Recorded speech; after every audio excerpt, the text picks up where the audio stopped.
Hey guys, welcome back to my channel exam लोग। तो friends, इस वीडियो में हम लेकर आए हैं क्लाउड कंप्यूटिंग के प्रीवियस 10 ईयर के सारे इंपॉर्टेंट क्वेश्चंस जो प्रीवियस ईयर्स में कई बार रिपीट हुए हैं, और ये 6 सेमेस्टर सीएस और आईटी ब्रांच वाले स्टूडेंट्स के लिए है। तो आइए चलिए हम देखते हैं। इसमें मैंने टोटल 21 क्वेश्चंस रखे हैं, जो कि इसमें से एक भी क्वेश्चन आपका एग्ज़ाम से बाहर नहीं जाएगा। ये 100% गारंटी के साथ मैं बोल रहा हूँ। तो चलिए पहला क्वेश्चन देखते हैं। What is cloud computing? Advantage and disadvantage आपको पढ़ने हैं, ठीक है। सेकंड क्वेश्चन है types of cloud computing. Cloud computing के कौन कौन से प्रकार होते हैं, जैसे private, public, hybrid and community. तो ये 4 टाइप हो गए क्लाउड कंप्यूटिंग के, जो आप लोग देख सकते हैं, मैंने लिख रखा है। अब देखेंगे तीसरा, service models of cloud computing. तो 3 सर्विस मॉडल्स होते हैं, software as a service, platform as a service, infrastructure as a service. तो ये तीनों सर्विस मॉडल्स होते हैं क्लाउड कंप्यूटिंग के। उसके बाद आपको deployment models of cloud computing पढ़ने हैं। देखिए, सर्विस मॉडल और डिप्लॉयमेंट मॉडल में से एक तो ज़रूर आएगा, ठीक है। और इसके पार्ट्स में भी आ सकता है, जैसे software as a service, platform as a service, infrastructure as a service. तीनों में डिफरेंस पूछ ले, जो कि मैंने आगे क्वेश्चन रखा है। उसके बाद 5वां क्वेश्चन है हमारा characteristics of cloud computing. Cloud computing की क्या क्या विशेषताएं होती हैं, ये आपको बतानी है, ठीक है। एक एक हेडिंग वाइज आपको बतानी है। और चलिए नेक्स्ट देखते हैं। आप लोग वीडियो को लाइक और शेयर ज़रूर कर दीजिए। तो चलिए देखते हैं नेक्स्ट क्वेश्चन। तो नेक्स्ट क्वेश्चन है challenges of cloud computing. Cloud computing की क्या क्या चुनौतियाँ होती हैं, मीन्स क्या क्या प्रॉब्लम्स फेस होती हैं क्लाउड कंप्यूटिंग के दौरान, वो आपको लिखनी है, ठीक है। उसके बाद हमारा नेक्स्ट क्वेश्चन है difference between software as a service, platform as a service and infrastructure as a service, ठीक है। तो इन तीनों के बीच में डिफरेंस आपसे पूछ सकता है। उसके बाद हमारा 8वां क्वेश्चन है cloud service provider.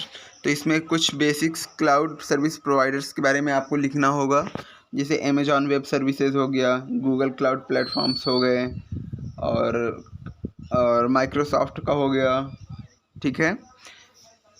Windows Azure हो गया, माइक्रोसॉफ्ट अज़्योर हो गया, इसी तरह के रेड हैट हो गया, VMware हो गया, इसी तरह के कई सारे हैं। तो उनमें से आपको कुछ कम से कम पढ़ के ही जाने हैं, जैसे कि हो गया Amazon web services, Windows Azure, VMware और ड्रॉपबॉक्स। इन सबको तो आप लोग कुछ पढ़ ही लीजिएगा, ठीक है। उसके बाद हम लोग नेक्स्ट क्वेश्चन पे चलेंगे। तो नेक्स्ट क्वेश्चन है हमारा SLA, ठीक है। SLA क्या होता है? सर्विस लेवल एग्रीमेंट, ठीक है। तो इसके टाइप्स आपको पढ़ने हैं, types of service level agreement, key components of service level agreement, ये आपको पढ़ने हैं। उसके बाद हमारा 10 नंबर क्वेश्चन है क्लाउड SLA लाइफ साइकिल। तो देखिए, SLA लाइफ साइकिल और क्लाउड SLA लाइफ साइकिल दोनों अलग अलग है, ठीक है। तो क्लाउड SLA लाइफ साइकिल में 3 फेजेस होते हैं। पहला एक्विजिशन, दूसरा ऑपरेशन, तीसरा टर्मिनेशन। तो मैं इसको थोड़ा आपको समझाऊंगा। देखिए, एक्विजिशन में क्या होता है कि हमारा कस्टमर से क्लाइंट से बातचीत होती है, तो हमारा कॉन्ट्रैक्ट सेट होता है, ठीक है। उसके बाद ऑपरेशन में क्या होता है कि हमारे कॉन्ट्रैक्ट के जो हम लोगों ने डील की होती है वो काम होते हैं, ठीक है। और टर्मिनेशन में क्या होता है कि हमारा कॉन्ट्रैक्ट समाप्त होता है, ठीक है। तो ये 3 थे, एक्विजिशन, ऑपरेशन और टर्मिनेशन। ये क्लाउड SLA के लाइफ साइकिल के फेजेज़ हैं। उसके बाद है हमारा SLA लाइफ साइकिल, जो कि मोस्ट इम्पॉर्टेंट है। उसके बाद हम लोग नेक्स्ट क्वेश्चन पे चलते हैं। वर्चुअलाइजेशन क्या होता है, इसके कौन कौन से प्रकार होते हैं और इसके लाभ क्या हैं, ठीक है। तो ये आपको वर्चुअलाइजेशन में पढ़ना है, ज़रूरी है। उसके बाद हम लोग 13 नंबर क्वेश्चन पे चलेंगे, जो कि बहुत ही इंपॉर्टेंट है कि हाइपरविजर क्या होता है और वर्चुअल मशीन क्या होता है, ठीक है। हाइपरविजर और वर्चुअल मशीन आपको पढ़ना है।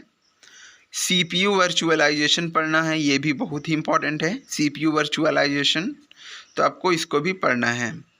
15 नंबर क्वेश्चन है हमारा क्लाउड सिक्योरिटी कंसिडरेशंस क्या क्या होते हैं। मतलब कि क्लाउड सिक्योरिटी में हमें क्या क्या बातें ध्यान में रखनी चाहिए, ठीक है।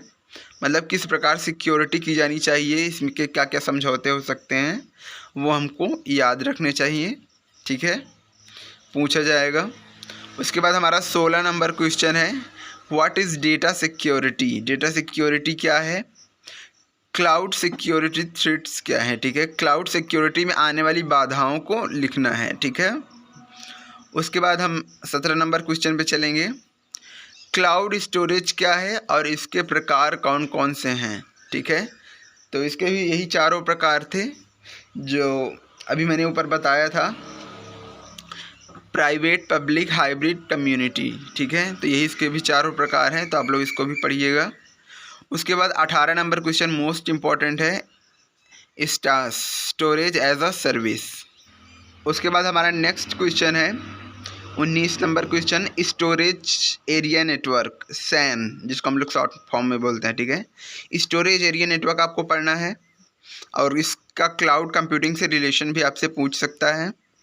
और इसी के साथ पढ़ना है आपको नेटवर्क एडेड स्टोरेज यानी नास, ठीक है, नास, नेटवर्क एडेड स्टोरेज। और इसके बाद हमारा 20 नंबर क्वेश्चन है, क्लाउड शेड्यूलिंग क्या होती है, क्लाउड शेड्यूलिंग की आवश्यकता क्या होती है। और 21 नंबर क्वेश्चन है हमारा टास्क शेड्यूलिंग एल्गोरिदम के टाइप्स, जैसे स्टैटिक टाइप्स हो गए, dynamic, immediate, batch, pre-emptive, non emptive, ठीक है। तो ये था हमारा आज का क्वेश्चन। अब आप लोग को अगर इन सभी क्वेश्चंस के आंसर चाहिए तो आप हमारी मैराथन क्लास में जा सकते हैं, जो कि ऑलरेडी अपलोडेड है, जो आपकी वीडियोस में मिल जाएंगे चैनल के, आप लोग देख लीजिएगा। और एंड्रॉयड का भी मैंने मैराथन क्लास चला दिया है, तो आप लोग वो भी देख सकते हैं, वो भी ऑलरेडी चैनल पर अपलोडेड है, ठीक है। उसमें सभी चैप्टर्स के सारे इंपॉर्टेंट क्वेश्चंस कराए गए हैं। तो आई थिंक आपको ये क्लास आज की अच्छी लगी होगी, जिसमें मैंने टॉप 21 क्वेश्चंस कराए हैं। मशीन लर्निंग का भी मैंने ऑलरेडी अपलोड कर दिया है, एंड्रॉयड का भी। तो लगभग मैंने सभी चैप्टर्स का वीडियोस अपलोड कर दिया है मोस्ट इंपॉर्टेंट क्वेश्चंस के, तो आप लोग जाके देख लीजिएगा। और बस उतने ही क्वेश्चन आप लोग रेडी कर लीजिएगा, आपको पूरे 50 में 50 मार्क्स भी मिल सकते हैं अगर आप लोगों ने अच्छे से अच्छी राइटिंग में और काफ़ी सारा कंटेंट लिखा तो, ठीक है। तो मिलेंगे नेक्स्ट वीडियो में, तब तक के लिए हंसते रहिए, मुस्कुराते रहिए, पढ़ते ज़रूर रहिए। जय हिंद, जय भारत।